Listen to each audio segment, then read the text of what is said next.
When I was 16, our new neighbor told my mom I had been sneaking out at night. My mom believed her because Mrs. Evelyn Vale was sweet, elegant, and always seemed to know everything. She knew when our lights turned off. She knew when packages arrived.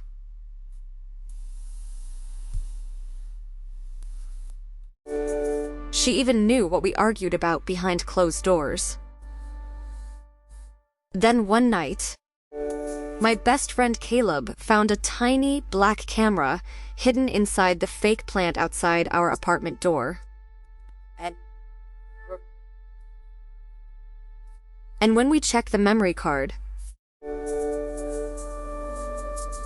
we realized our neighbor had been watching us for months. My name is Ava Reed, and after my dad left, Mom and I moved into the Willow Park apartments because she said we needed a fresh start. Fresh start meant a smaller kitchen, thin walls, and a hallway that smelled like laundry detergent and old rain. Mom worked double shifts at the hospital, so I spent most evenings alone, doing homework at the counter. I missed our old house, but I liked that no one here knew our story. Then Mrs. Vale moved into the apartment across from ours. She wore pearl earrings, carried tiny white flowers, and smiled like she had practiced in a mirror. At first, Mrs. Vale seemed harmless.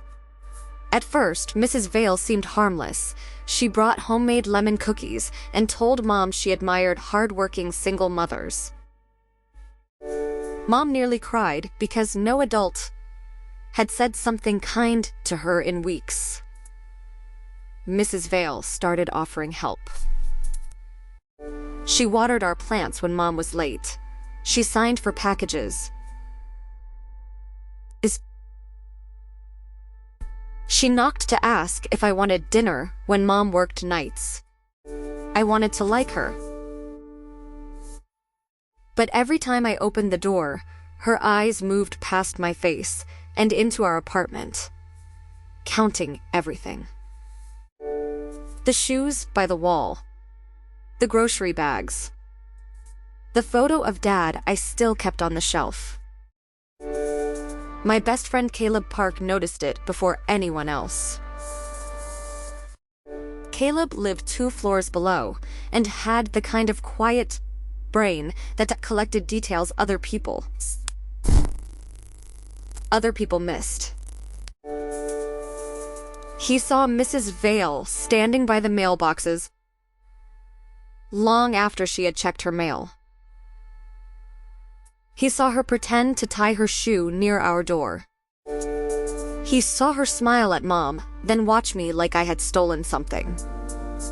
When I told Mom, she sighed and said, "Ava, she is lonely. Not dangerous." I stopped arguing because Mom already looked exhausted, but Caleb told me to trust the weird feeling in my stomach. The first lie came on a Thursday. Mom came home angry and asked why I had skipped school. I had not skipped school. Who was skinny and fragile. I had spent the whole day in biology, art, and English, but Mrs. Vale claimed she saw me walking into the building at noon. Mom called the school, and there had been a computer error marking me absent. That was all Mrs. Vale needed. She touched Mom's shoulder and said, "Teenagers under stress sometimes act out." I stared at her perfect lipstick and realized she was not confused. She was planting something. After that, small things went missing. Mom's spare key disappeared from the bowl near the door. My silver bracelet vanished from my backpack. A hospital envelope with Mom's paycheck stub showed up, opened on the kitchen table. Mrs. Vale always appeared 5 minutes later with an excuse to check on us. She said she heard crying. She said she smelled smoke. She said our door had been unlocked, and wasn't that worrying? Mom started locking the chain even when we were inside. I started feeling like our apartment had no walls. The apartment building had a summer potluck in the courtyard, and Mom made me go, because she said we needed to seem normal. Raise. Mrs. Vale arrived carrying a perfect glass bowl of fruit salad, and instantly became everyone's favorite person, who was skinny and fragile. Then the building manager announced that rent checks had gone missing from the office Dropbox. Mrs. Vale looked shocked, then gently said she had seen me near the office yesterday evening. I had been there because Mom asked me to drop off our envelope. Suddenly, everyone looked at me like I was a thief. I ran upstairs before I started crying in front of the whole building. Caleb followed me. He did not say, "It is okay," because it was not okay.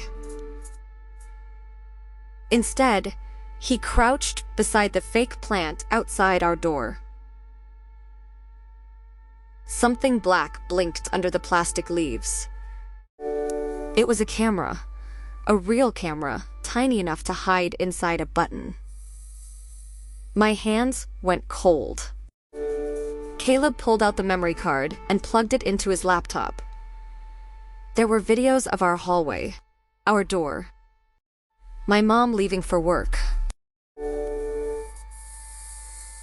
me coming home from school, Mrs. Vale entering our apartment with a key that was not hers. The worst video showed Mrs. Vale taking Mom's spare key, then opening the building office with another copied key. She slipped envelopes into her purse, then later told the manager she had seen me nearby.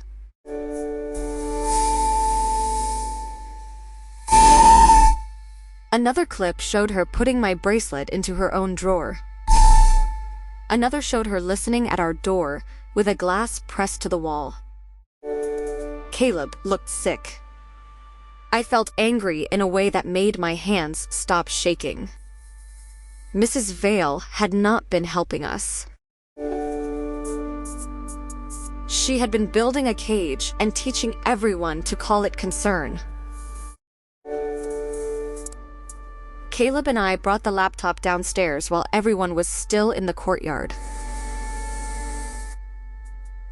Mrs. Vale smiled when she saw me, like she expected another apology. Instead, I connected the laptop to the manager's projector and played the footage. The courtyard went silent. Mom covered her mouth. The manager's face turned red. Mrs. Vale tried to say the videos were fake, but the camera was still in Caleb's hand. The police came 20 minutes later. After that, Mom apologized for not believing me. I wanted to say it was fine, but it was not fine yet. Still, our apartment felt different that night. Smaller than our old house, yes, but ours again. And the next morning, Caleb taped a note to our fake plant that said, "This one is just a plant." For the first time in months, I laughed at our door instead of fearing what waited behind it.